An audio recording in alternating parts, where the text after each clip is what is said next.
do you know that states have high standards if every state has a different standard? Well, you know them. You know if every state has high standards because you have experts that know it, and if you assess to those standards faithfully, you know that high standards, it's not like pornography where you know it when you see it, but clearly low standards, you know it. That's what most states have had. Higher standards, along with real accountability and school choice and ending social promotion and teacher effectiveness plans and rewarding teachers for continuous improvement in student learning, all of that together yields rising student achievement. If people don't like Common Core, fine. Just make sure your standards are much higher than the ones you had before.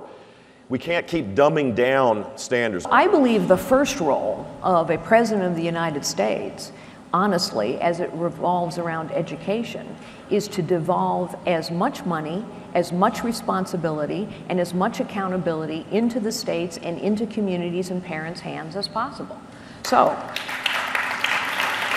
we know, factually speaking, that when Washington spends more money, the quality of education in this nation does not improve. We also know it helps to have facts. I'm going to tell you something that was a mistake. When we use the rhetoric that we're going to kill the Department of Education, you know what independent voters heard? Oh, so the Republicans want to kill education. So we've got to be careful with the way in which we use our rhetoric. What would I do? There are about 100 plus, maybe 110 federal programs.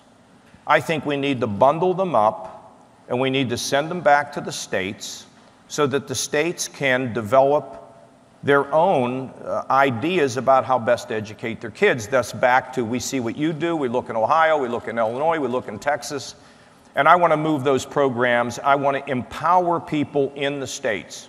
But I'll tell you what the unions do, unfortunately, too much of the time.